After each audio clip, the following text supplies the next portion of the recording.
the tech all set up, Right. and I'm ready to do clients, and they contacted me. And in that first month, I had 5 people.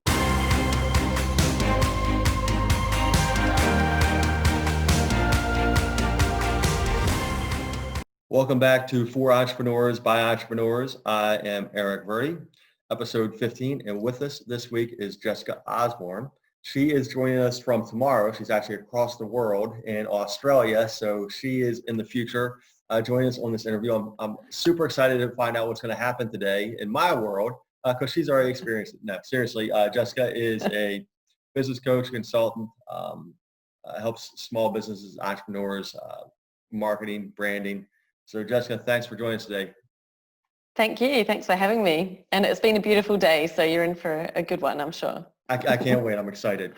All right. So give our listeners, this is awesome to have somebody from Australia. Give the listeners your backstory. Sure. So I'm a business coach for women. I help service-based business owners now to position their business as an expert in their niche and attract and retain the right customers, so they have really consistent growth without being chained to their laptops. And that is something I think definitely is a big thing for women when they are in business. Most of us have started our businesses when we got to the age of having children. A bit about my background. So I spent 20 years in corporate marketing before I started my business.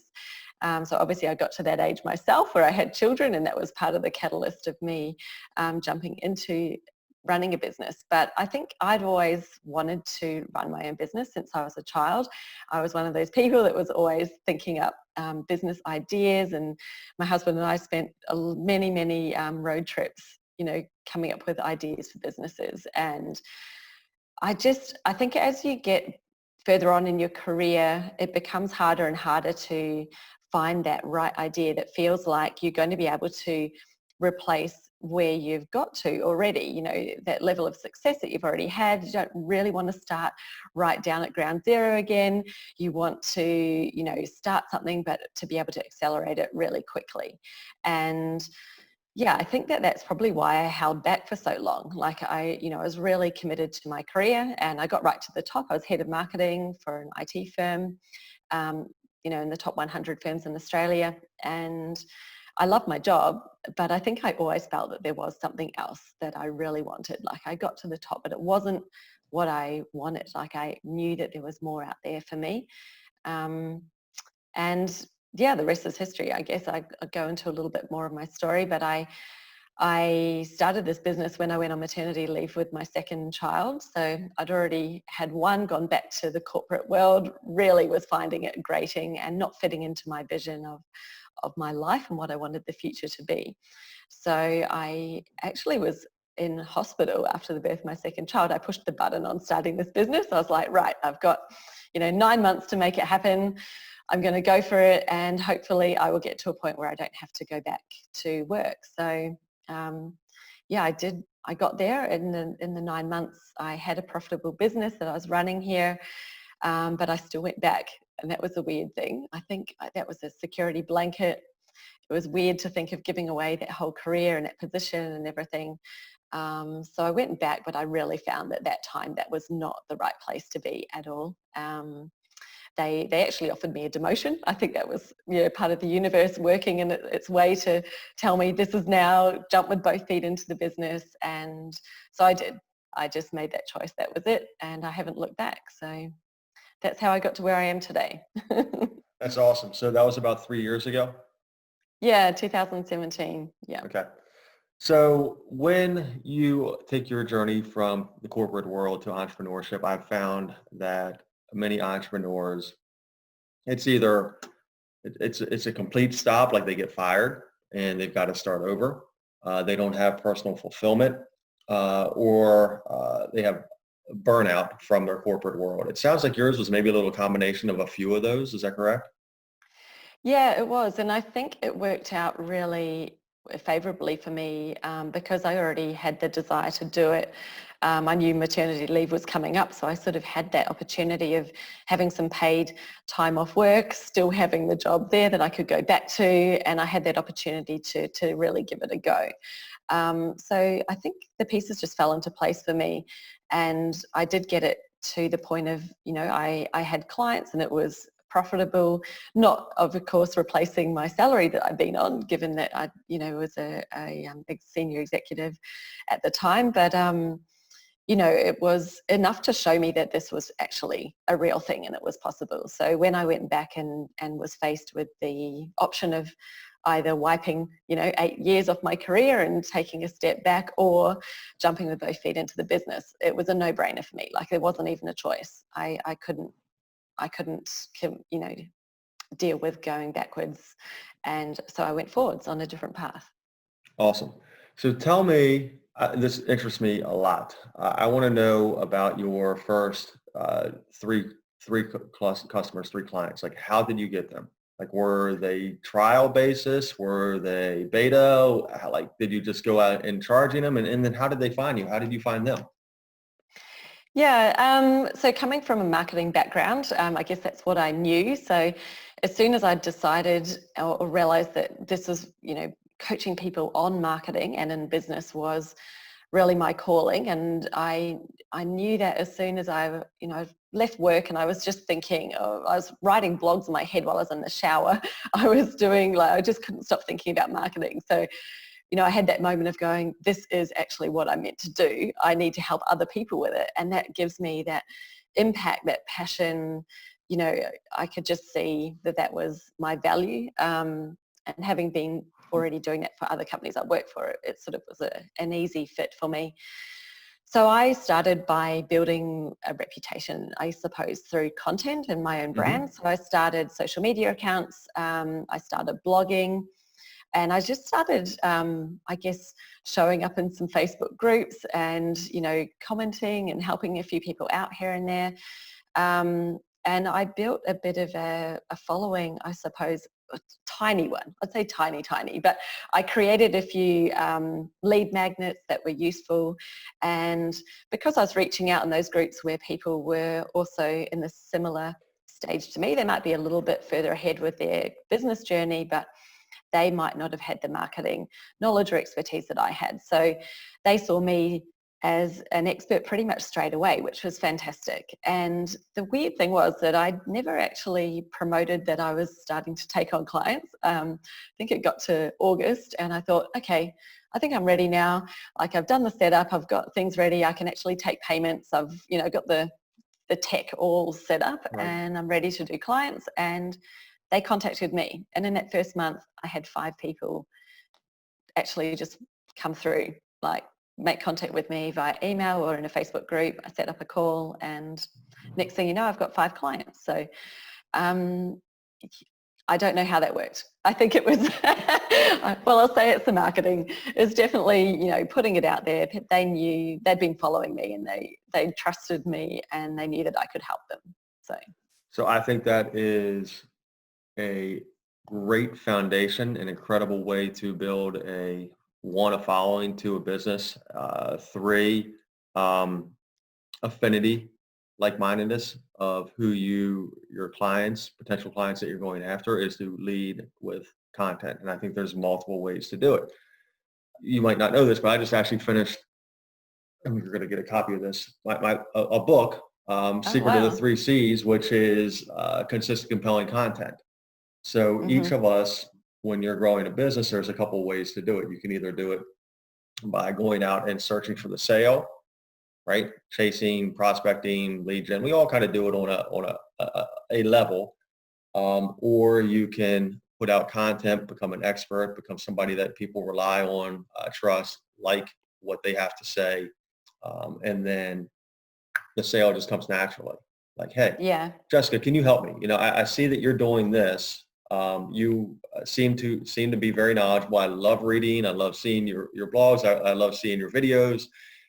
Can you help me do this? So I think that's an awesome strategy, awesome way to build a business. And to get 5 people in the first month to actually come after you is incredible. That's great. Yeah. Yeah, thank you. So let's talk about your superpower, okay? You are marketing, branding, and we know there's a million ways to market brand. So what are you doing differently? Like what's your superpower? What have you fine-tuned? Yeah, so when I started out, I found it really, really difficult to figure out just how to pitch my value, how to pitch what it was that I could do for people, because marketing is so broad, as you just mentioned, and I've come from a 20-year career in marketing where I did everything offline, online. I specialize in digital, since 2003. So I had a really good background in digital, online. I knew email. But I was like, oh, there are all these things. What am I actually going to help people with? And how do I put that together? Because a lot of these entrepreneurs are coming from a place of knowing nothing about marketing. And it felt like when I was trying to explain it, I'm just rattling off all these different things. And then, people's eyes start closing. So I did a bit of, I guess, testing the market. Like I knew exactly who I wanted to work with. And so I had a very defined ideal customer.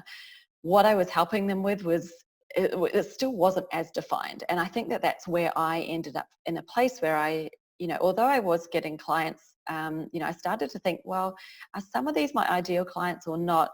And it probably was just their level of expectation about what it was that I was helping them with. And some people I would get a huge impact and breakthroughs for them, and other people less so. And I started thinking, you know what, I need to be focused much more on the ones that I'm doing a lot more of the breakthrough for.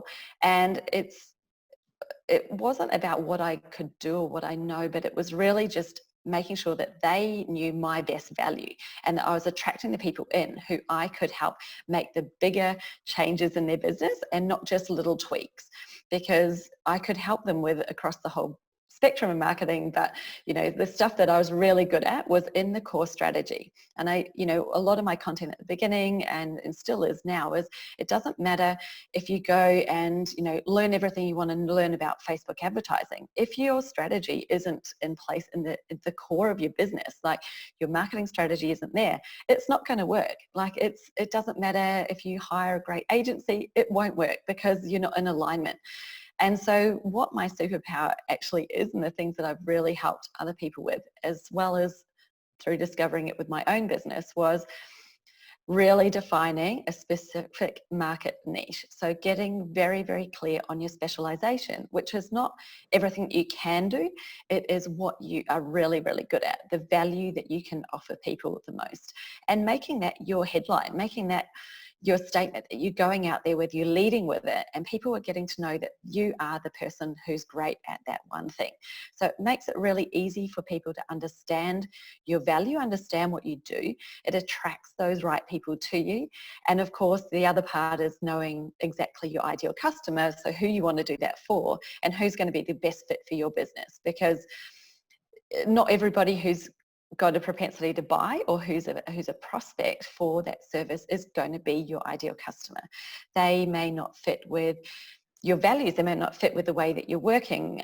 There's a lot of examples of customers, and anyone who's been in business would know, you're like, yeah, I've had customers that were not ideal for various reasons. And why would you spend your time working with people who make it hard for you to work with them, rather than working with the people who it is easy, it fits, they really get the value, they are appreciative of it. It's a fantastic relationship. So my specialty is helping people to get those two, your specialization, your niche specialization, and your ideal customer very well defined, and then creating an offer that actually suits that person and is going to deliver what they are needing. And obviously being able to message it properly, get it out there so that you are attracting them. So it falls into then the rest of marketing, which is, how you're going to create awareness, how you're going to attract them through, convert them, go through the know, like, trust phase. But it all starts off with that core strategy. And if you don't have that, none of the rest is going to matter. It doesn't matter what you know about sales. If you haven't got that strategy there, you're going to struggle. It's just going to be hard. Not saying that you can't be successful, but the road will be a lot harder. So I think that is another spectacular point. When you're talking to your audience, when you're putting your content out there, and you say, okay, when it seems like the message is going directly to that individual. Like, oh my God, yes, I am a 44-year-old male that lives in Imesville and runs and works out every other morning and does that is me. They're talking to me. And I do have a wife that's a teacher and two kids. Oh my God. So when the message is going to a specific targeted group, and we can talk about this or not talk about this, but I know with like Facebook, like you can narrow down like, hey, I do like the Baltimore Orioles, or I do like the Washington Redskins, and I do have like you can narrow an audience down and talk Mm-hmm. specifically to like a group of people, but it's like I'm talking to you, right now, like, okay, we're Yeah. having this conversation, and then Mm. it doesn't feel like a sales message, right? Yeah, exactly. It's when you're tapping into, their fears or their pains or their goals, and they're like, you actually really understand me. And then you're not actually really selling to them. You're just showing them how you can help them. How you can help them go from where they are now and in this situation to where they really want to be. That's the gap. And you're like, I can help you get there. But it's not really a sell by then because they trust you. It's a value base. You're leading with value and you're just saying, hey, if you're ready to take action, this is what we can do. And for me, that's how I definitely prefer to do it. I'm not the hard prospecting type. It's not Right. been my background at all. It's all about the message and attracting the right people to you. So was there a moment when you knew like, okay, you've gone from the corporate world to blogging, putting out content to your first 5 clients in your first month. Was there a time when like, niching or helping people find their niche or their ideal avatar, their ideal customer? And then what breakthrough did that have on you and your business?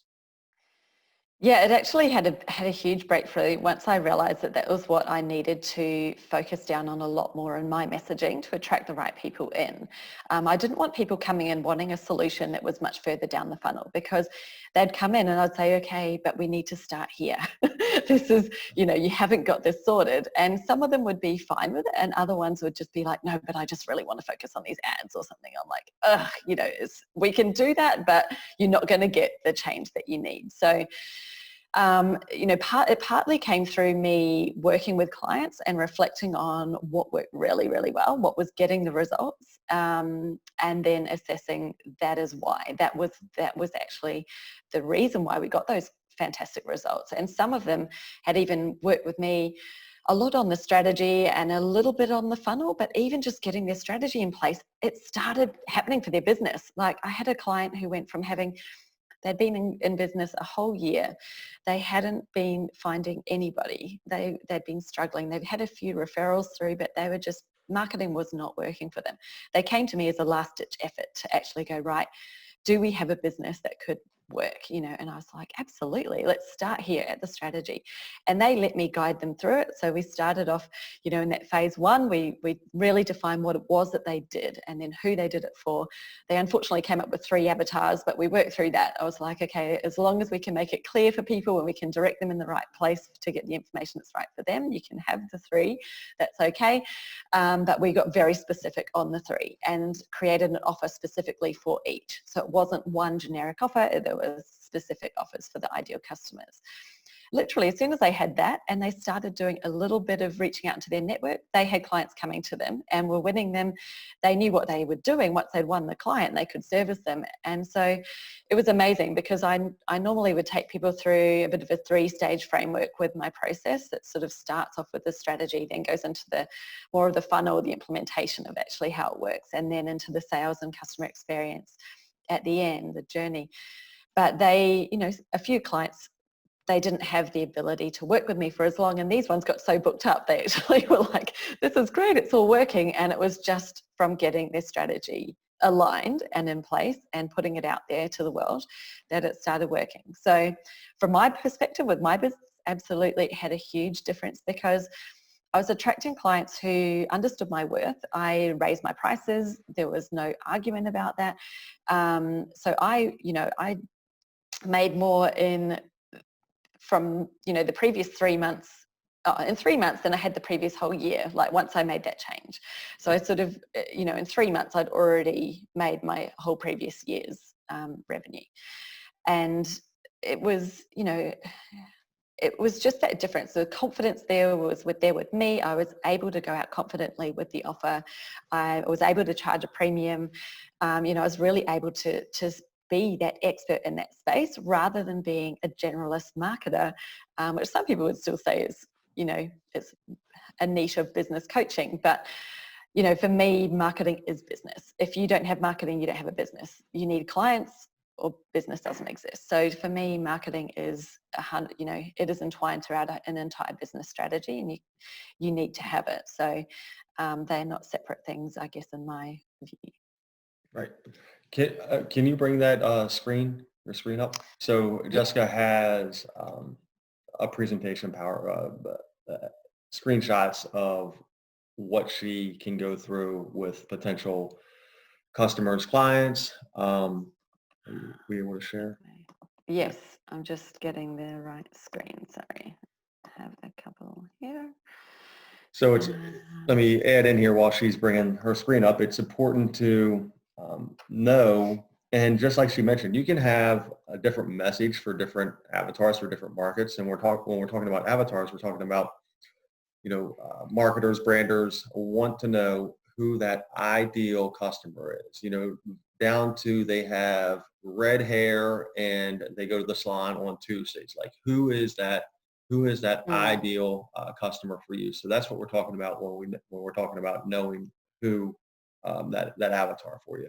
All right, so you got your screen up here. So let's go through this. Jessica. Sure. Okay. So this is coming out of one of my training sessions that I have in my online course, which is called Business Jam. And my coaching clients also use it, but it's basically my market niche training. So we're talking about what is a niche, and it's not your general profession. I think a lot of people get stuck in thinking my niche is, I'm an accountant, so accountancy is my niche, or I'm a lawyer, that's my niche. And they might go a little bit deeper into business law or commercial law, but, I would say it's actually on a much deeper level than that. So I'll take you through, this is the industry. So this is where you're identifying your industry. So whether that is, marketing, for example, that is my industry that I'm in. It's broad. What I can do in there is a smaller subset of that. I would say, digital is great, and I would look at what are the areas of marketing that I can do, that I would be comfortable at selling to a client.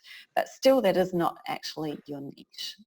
So what I want you to think about is, what is your real specialization? What is it that is, like Eric's saying, your superpower, the thing that you can do with confidence, that you're really good at, that you have passion for and proficiency. So I think it has to be on both of those spectrums. And that is where you can offer the most value. It's also what you want to be known as. You really want to be going out there in the world. The more niche and specific you can be, the easier it is for people to remember it and, kind of label you as that. You're the SEO guy, or you're the whatever it is, maybe you're a WordPress Divi expert, because you are niching down into not just website design, not just WordPress, but actually a theme of WordPress and being the specialist in that, which means that people will seek you out when they have a problem and they know that that's what they want to sell. Just jump in wherever you want to, Eric, if you have things that you wanted to ask. I'm talking here about why niching, and I've given a few examples of what's the difference between, who you would hire when you've got a problem. So say you wanted to have a wedding dress made, for example. Are you going to go looking for a seamstress or a tailor, or a specific wedding dress tailor? I think we all know we would want somebody who's experienced in wedding dresses, because it is a particular type of garment. When you've got a pool, you want to build a pool at your house, you're not going to call a handyman, you're going to call an in-ground pool designer. You want somebody who knows exactly what it is that you're trying to build and knows all the ins and outs of it. They know what to avoid and what not to. A web developer or a WordPress Divi expert, again, if you have a Divi website, you want the Divi expert, because you know that they're not going to have to learn how Divi works and use that time or make mistakes. You don't want them to be making mistakes on your stuff. You want the expert. And likewise, a marketing agency, or if you have an e-commerce store and you're really after someone who's going to help you with social media, you want an e-commerce social media strategist. You want that person who knows e-commerce and knows how to do the social media strategy for your particular type of business. And I think this is a great point, because when you're, and we all know those companies out there, we all know those entrepreneurs out there. And me, I'll use two examples. One is I'm in real estate. That's how I make my money. And I see other real estate agents marketing. They do residential, commercial. They do first-time home buyers. They do seniors. They do leases. They do new construction. And you're like, okay, what don't you do? Because you say you do everything, which really means you're not good at anything. When you say Exactly. when you say you do everything, like I know exactly what I do and I know exactly who my customer is. Now, yeah, I might go to one or two different avatars or, customers, but I stay in a very, very defined role. And then the second example is, if you have to have brain surgery, are you going to go to a Exactly. general practitioner, or No. you're going to go to a specialist, right? So Yeah.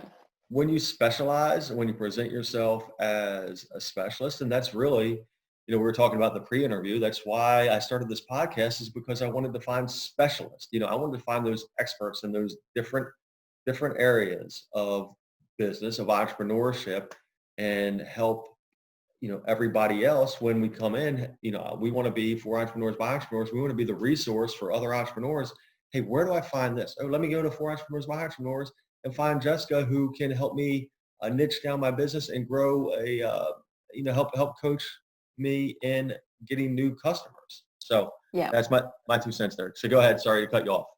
No, that's perfect. And, just to add to that, I think it's so important, especially when you're starting out in business, is to, really go niche in the beginning, because you'll be no doubt going into a crowded marketplace. I don't know any space right now that there aren't lots of people probably already doing exactly what you're going to be doing. So the way that you can stand out in the crowded space is to be a specialist, is to go in there and be even more specialized than the people who are already in there. And very quickly then you can build that reputation. You can stand out. You'll be noticed. You will have authority. And it doesn't matter that your business is newer, because people will be seeing you as a specialist. Whereas when you go in there and try to be something to everybody, like, yeah, I could help you with that, or I could help you with this, and you really just, it's almost desperate, and you're trying to deliver something for everyone, you end up attracting nobody, because they're not sure you're the right person for them. And like you say, you're like, what is it that you're really good at? Probably none of this. You're never going to be asked to go and talk, do any PR, maybe be the authority on something, because nobody knows what your specialty is. They want the specialist there. They want the person who is confident and knows that this is their thing.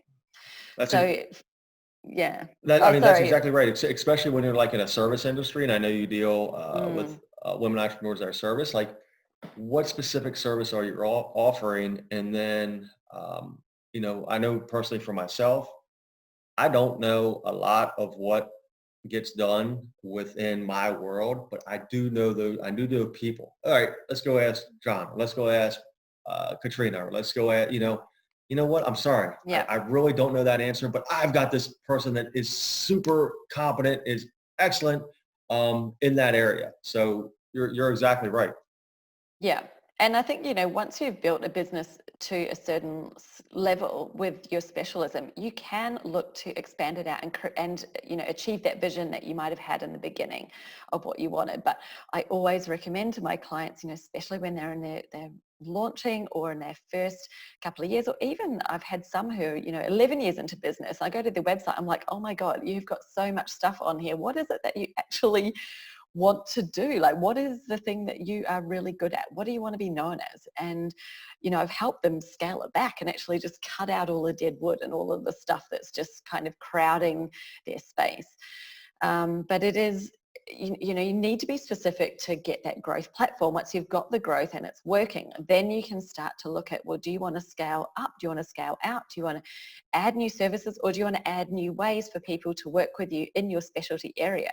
Because there's two different ways that you can scale. You can add new revenue streams in the same specialty area, or you can add other services and maybe broaden out to work with the same people in different things. So I think I always say to people, like, don't try to jump the gun. Don't try to get to the end vision right at the beginning. Start small, make a foundation that works and that you can grow and go from there. Absolutely. So being a specialist, as we've been saying, gives you authority, gives you focus. It's so much easier to communicate what you do and for people to understand it. So it means that it's easier for you to find the right clients, because they actually end up coming to you. They probably ask around. They ask people like, do you know someone that does this? And, even if they haven't worked with you, people might have seen you. They might have seen you on social media. They might have read your content. They recommend you to people. So you get so much more referral business when you can be specific and you can make that name for yourself. Obviously, it means it's easier to make sales because they already trust you, because you've got that level of authority and expertise in that area. You can help more people, you can make more impact, and obviously for your own business, commanding higher rates, because being a specialist means that you are in that place where you can command a higher rate than a generalist can. So, I have a few myths, I guess. So when we're talking niche, this is the stuff that I find clients always say, but. And this is the stuff holding them back. They might have read about it and they'll be like, yeah, I really get why I should niche, but it's scary. And the reason why it's scary is because they think that niching down means they're leaving all this money on the table. They're like, yeah, but I can do all of this, or I'm already doing these services, and that one's worth 20K, or that one's worth this much to me, whatever, a month. And I say, but what about if you weren't doing that? Couldn't you be making more money in your specialization? Because that's actually where you can command the higher rates, and you'll be doing something that you really, really enjoy, that lights you up, and delivering so much more value. So it's interesting because it's like, to me, it's actually not leaving money on the table at all. It's not losing sales or customers. It's the opposite. You'll have more customers and more sales, but it will be in that area where you are in your genius zone, where it's what your company is set out to do and be, which should be where it's working the best. It doesn't put you in a box either.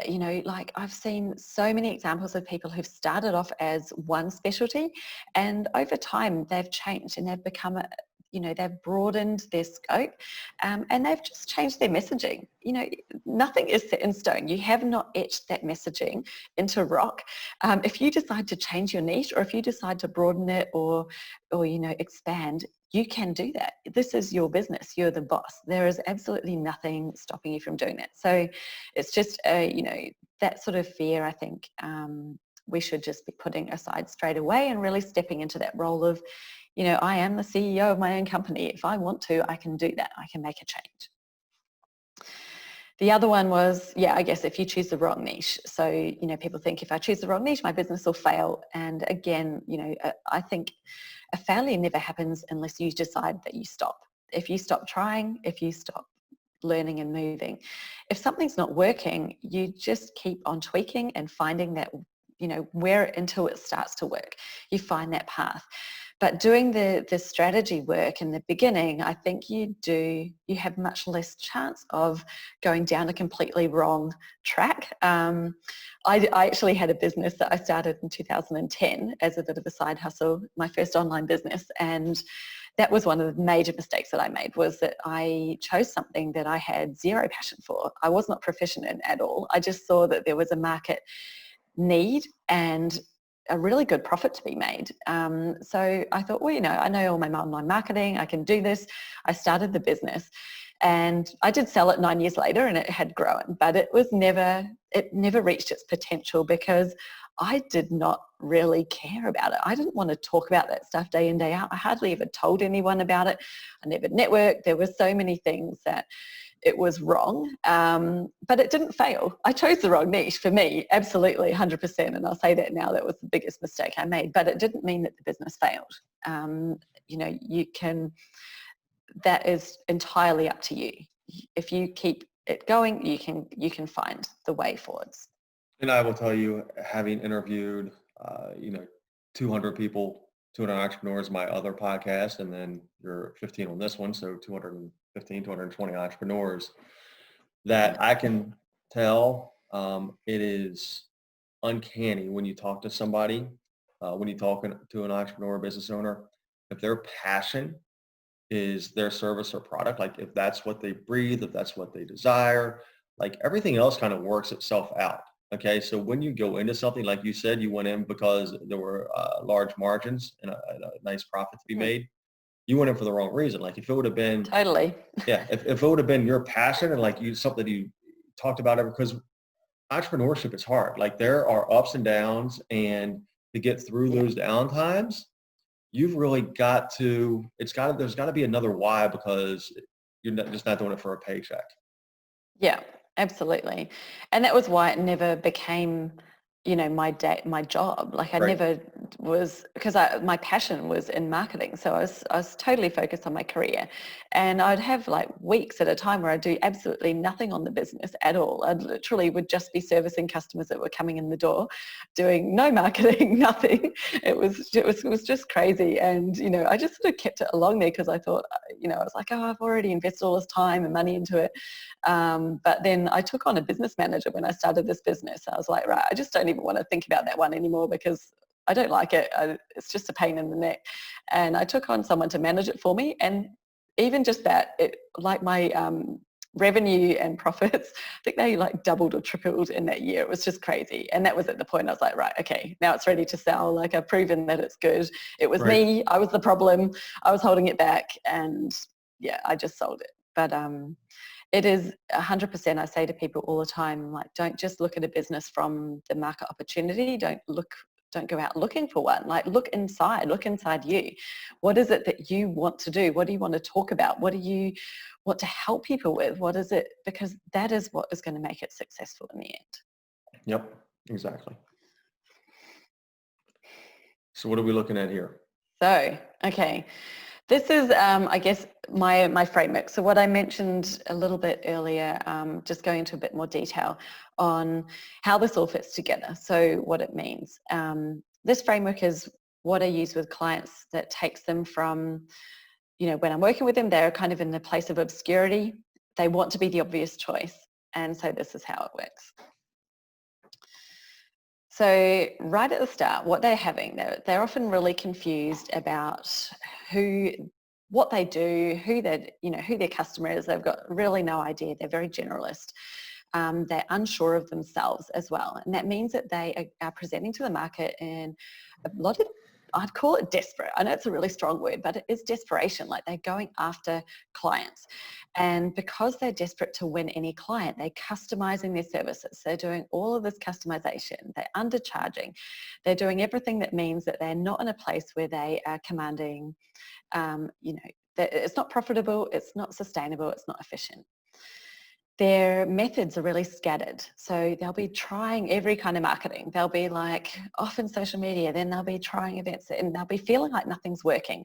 And they think it's because they're not doing it right. So they'll be then looking for, you know, someone to help them with like, oh, I must need to learn how to do Facebook better, or it must be Instagram's my problem, or I just don't like that. And they think that the problem's in the marketing, but it's not. And they'll be working all hours. Everything's very manual. So it's a lot of angst really there. It feels like business is not working.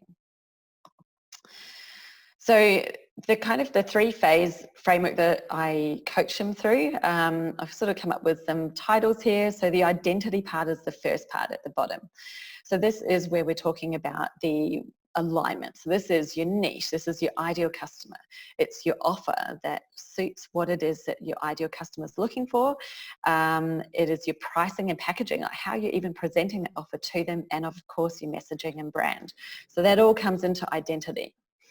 Then we move into position, and that is your market positioning. So how you are putting yourself out there to the market to attract those people. So now that you're really understand who you are, it's so much easier to position yourself in the right market and obviously to the right people to attract them in. It's all about building your presence, all the fun stuff, your social media marketing, PR events, and building that funnel. Know, like, trust. The system side that's in the nitty gritty. So that is how you're going to sell to them. So how you convert them into a customer, what those processes are, your customer journey, which is so important to understand how to build your customer journey. And of course, the experience that they're having. So as a marketer, I always like to think of the journey and the experience as coming right from the very beginning of the very first touch point they have with your business, not from when they become a customer, but it's just where I teach it in the framework because we go into a lot more detail. And of course, a really important bit is when someone is your customer, that you are meeting their expectations, delivering on their promises, but I think actually exceeding their expectations, because that's what makes you an attraction-based business. That's what builds advocacy. That's what turns your customers into your network of basically unpaid salespeople who are out there telling other people, hey, you need to go and talk to this person because they're amazing. So it's all about that. It's the repeat business and referrals coming in. So that's what happens in the system. So what that means is the transformation that they get. So they've gone from confused, generalist, unsure. They've become clear. They've got clarity on who they are, who they serve. They're very specialised and they've got confidence. So once you really know what it is, you're presenting out to the market with confidence. That means that you're attracting clients. Sales are easy and you're able to command that high value. You're attracting the clients who are in line with your pricing and packaging that you're putting out there. And then over on this side, you're very focused, you've got an automated business, and that means that you're achieving those lifestyle goals as well. And for me and my clients, 99% of us are mums who, either have left their jobs and just in business, or they're still working a job. Their business is really part-time. Kids are really important. They need to have that balance, and the balance means being able to be there for the kids when they need it, have some life outside of business. So, they are not looking to be the entrepreneur that's working 15 hours in the basement, cranking it through and just hustle, hustle, hustle. They're like, no, I need a business, but I need it to work with my life because, Right.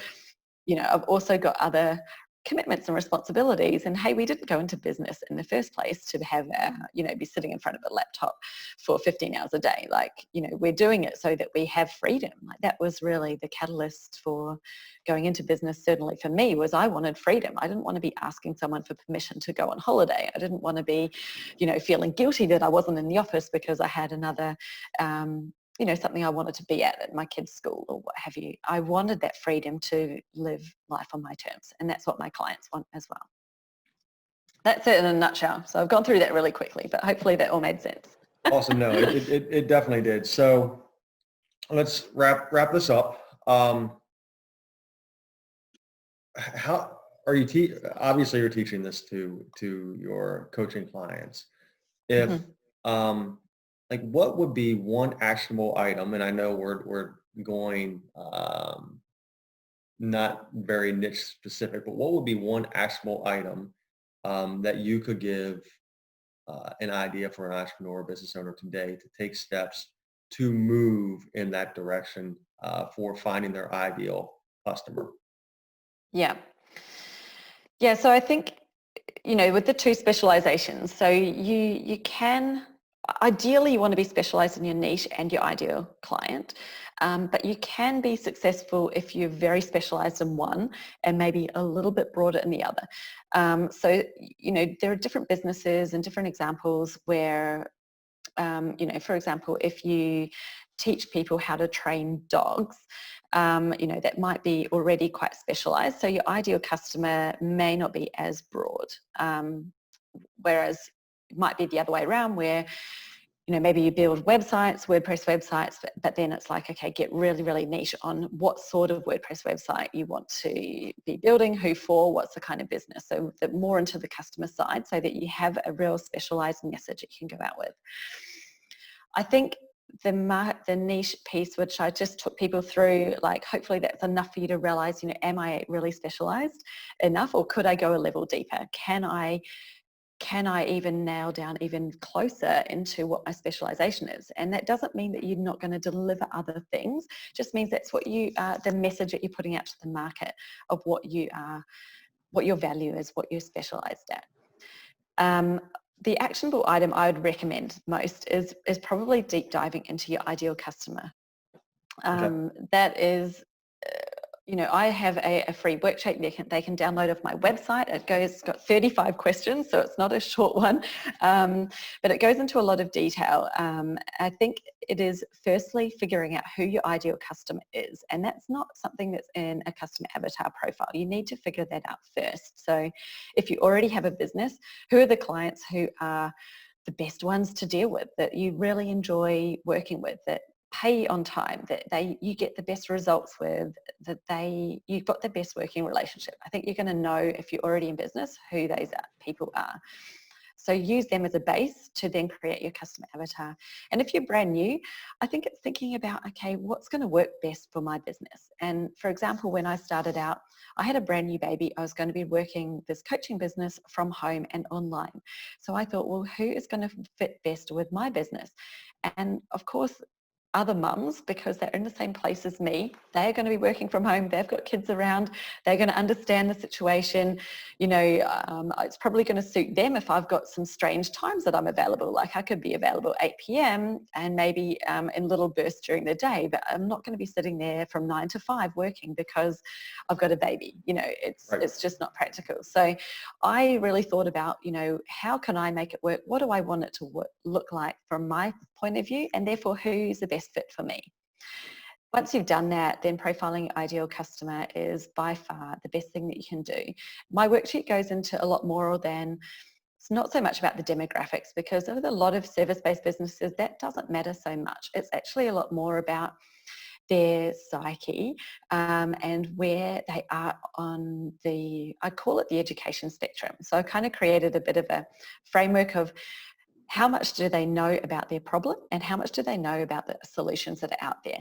Some people are totally oblivious. They don't even know they've got a problem in the first place. And if that is your ideal client, then the way you market to them is going to be very, very different to someone who is aware of their problem and even aware of solutions and is in a place where they're ready to start making buying decisions.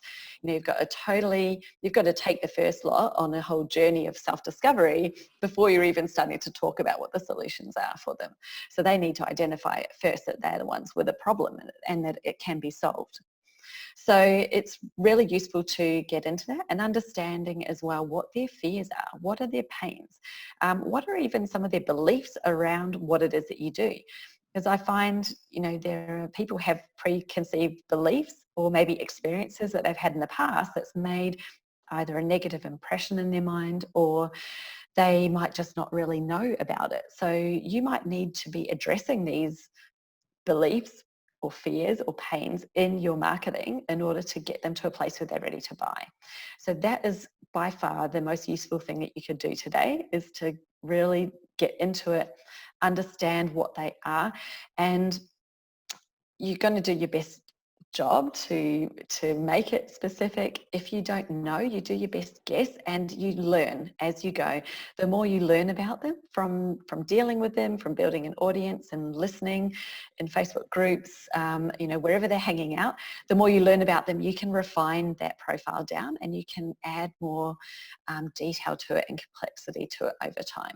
So it's not something you do once and set and forget. It's going to be an ongoing process of you getting to know your ideal customer on a deeper and deeper level the more you get into it and work with them. Awesome. So how would listeners, viewers find you, Jessica? Or they learn more about you? Now's the time to tell us how we get a hold of you. Yeah, awesome. So you can come across to my website, which is jessicaosborn.com. Osborn spelled a bit strangely. It's Osborn. No E on the end, even though you will want to type the E.